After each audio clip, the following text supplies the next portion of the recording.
اعوذ باللہ من الشیطان الرجیم بسم اللہ الرحمن الرحیم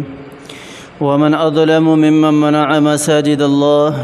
ان يذكر فيها اسمه وسعى في خرابها اولئك ما كان لهم ان يدخلوها الا خائفين لهم في الدنيا خزي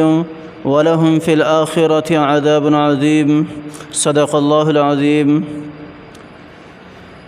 اللہ تعالیٰ نے یہاں پر عیسائیوں کے ایک طرز عمل کو ذکر کیا ہے کہ ان کا سب سے بڑا گناہ جو ہے اس آیت کی روشنی میں اللہ تعالیٰ نے بیان کیا ہے، اور وہی گناہ پھر ان کی دنیاوی ذلت و رسوائی کا بھی باعث بنا، اور وہی گناہ ان کے آخرت کی ذلت و رسوائی کا بھی باعث بنا، اور وہی گناہ آج امت محمدیہ صلی اللہ علیہ وسلم کے بھی بہت سارے افراد کے اندر پایا جاتا ہے، بہت سارے لوگوں کے اندر پایا جاتا ہے۔ اللہ تعالی ہماری حفاظت فرمائے، اللہ تعالیٰ کی ذات ہماری حفاظت فرمائے۔ اللہ تعالیٰ نے یہاں ارشاد فرمایا وَمَنْ أَظْلَمُ مِمَّنْ مَنَعَ مَسَاجِدَ اللَّهِ أَنْ يُذْكَرَ فِيهَا اسْمُهُ۔ اللہ تعالیٰ کہہ رہے ہیں کہ اس شخص سے بڑھ کر ظالم کون ہو سکتا ہے جو اللہ کے گھر میں ذکر کرنے سے لوگوں کو منع کرے، اللہ کے گھر میں ذکر کرنے سے لوگوں کو منع کرے۔ اس آیت کی تفسیر میں دو اقوال ہیں، ایک تو یہ ہے کہ یہ آیت نصرانیوں کے حوالے سے ہے، نصارہ کے حوالے سے ہے کہ وہ بیت المقدس کے اندر گندگی کو ڈال دیا کرتے تھے، وہ بیت المقدس میں لوگوں کو اللہ کی تسبیح بیان کرنے، اللہ کے ہاں عبادت کرنے سے منع کیا کرتے تھے، اور بخت نصر جو ہے اس کے وقت میں انہی عیسائیوں نے اس کی مدد بھی کی تھی، اور ایک بہت بڑا واقعہ جو ہے وہ پیش آیا تھا، کس طرح پھر بخت نصر نے جو ہے وہ بیت المقدس پر چڑھائی کی، اور کس طرح اپنے گھوڑوں کے ساتھ اس مسجد کے تقدس کو پامال کیا تھا، کس طرح مسجد کے تقدس کو پامال کیا تھا۔ اور دوسرا قول اس آیت کے اندر یہ ہے کہ اس سے مراد مشرکین مکہ ہیں۔ کیا ہیں؟ مشرکین مکہ ہے۔ مشرکین مکہ کا یہ طرز عمل ہوا کرتا تھا حج کے دوران، حج کے وقت میں، کہ وہ باہر دور دراز جا کر جو بھی حاجیوں کا راستہ ہوا کرتا تھا، حج کرنے والوں کا، مکہ کی زیارت کرنے والوں کا، تو وہ راستے پر جا کر بیٹھ جاتے تھے اور انہیں روکتے تھے کہ آپ مکہ میں نہ جائیں، آپ وہاں جا کر عبادت نہ کریں۔ نعوذ باللہ وہ آپ صلی اللہ علیہ وسلم کے بارے میں بھی بری بری باتیں کہتے تھے، اور اسی طرح اسلام کو بھی برا بھلا کہتے تھے، اور اسی طرح کعبۃ اللہ کے اندر آ کر انہیں عبادت سے وہ روکتے تھے۔ اسی طرح مشرکین مکہ بھی مراد ہیں۔ یہ دو قول ہیں اس آیت کے حوالے سے،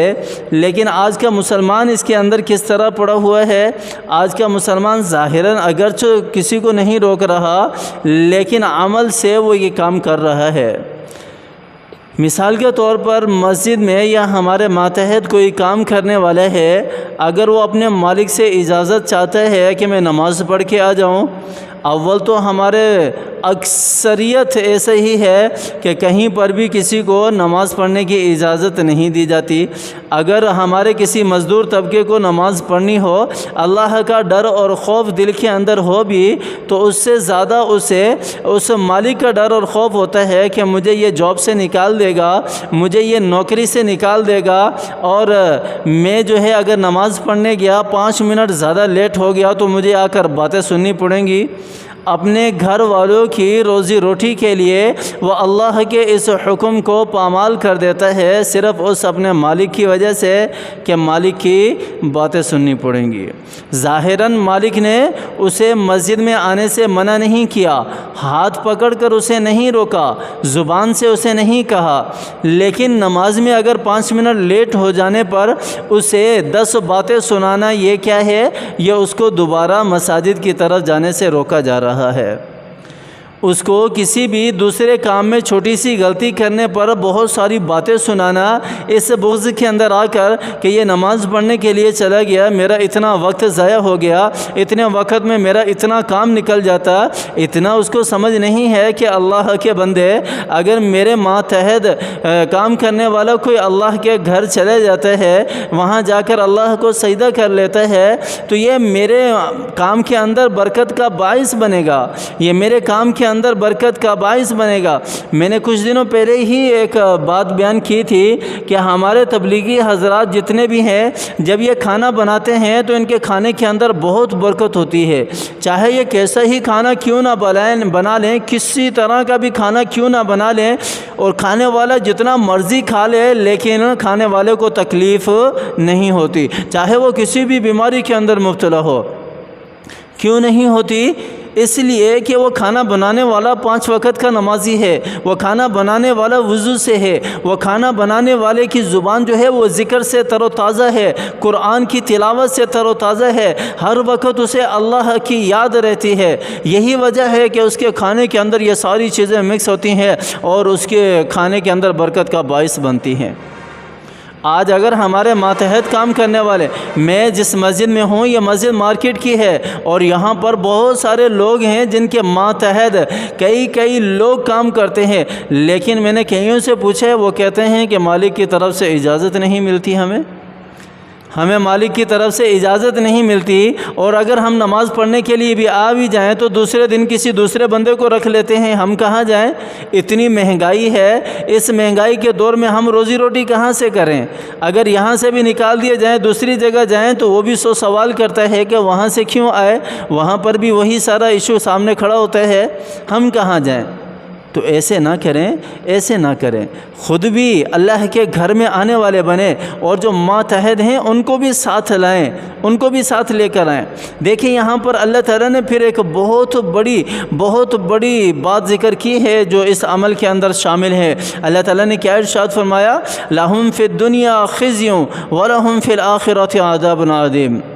جو اس عمل کے اندر شامل ہے نا، جو نہ خود مسجد میں آتا ہے اور نہ دوسروں کو آنے دیتا ہے، کسی بھی طرح سے وہ اپنے ماتحت جو مسجد میں نماز پڑھنا چاہتے ہیں ان کو روکتا ہے، تو اللہ تعالیٰ نے فرمایا کہ لَهُمْ فِي الدُّنْيَا خِزْيٌ۔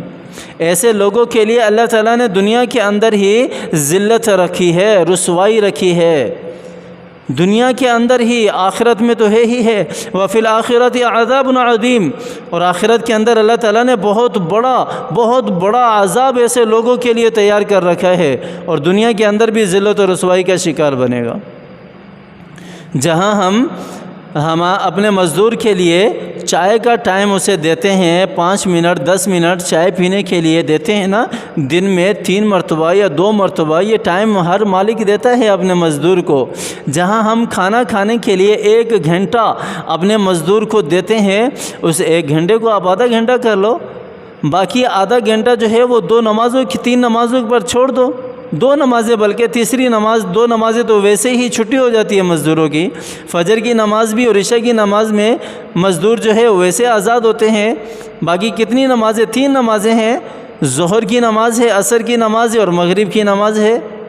تو ان 3 نمازوں میں اگر 10-10 منٹ کے لیے چھوڑ دیا جائے تو وہی آدھا گھنٹہ جو ہے، آدھا گھنٹہ کھانے کے لیے دوپہر میں دے دیں، اور آدھا گھنٹہ جو ہے ان نمازوں کے لیے آپ چھوڑ دو۔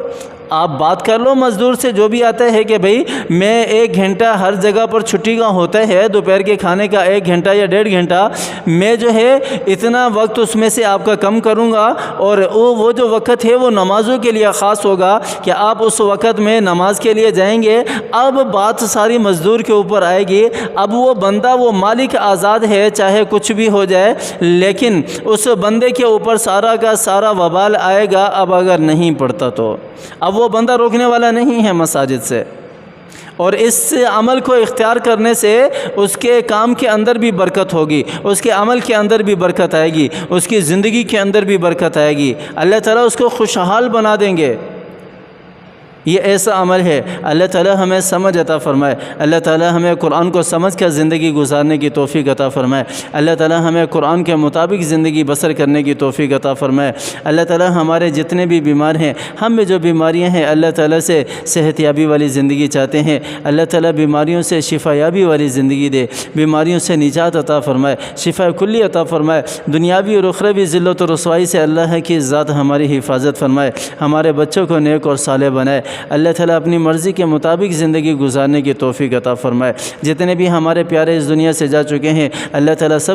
سب کی کامل مغفرت فرمائے، سب کی قبروں کو جنت کا باغ بنائے، سب کی قبروں کو نور سے منور فرمائے۔ اللہ تعالیٰ مجھے بھی اور آپ کو بھی سمجھ عطا فرمائے، اللہ تعالیٰ ہمیں عمل کرنے کی توفیق عطا فرمائے۔ آمین ثم آمین، وآخر دعوانا ان الحمد للہ رب العالمین۔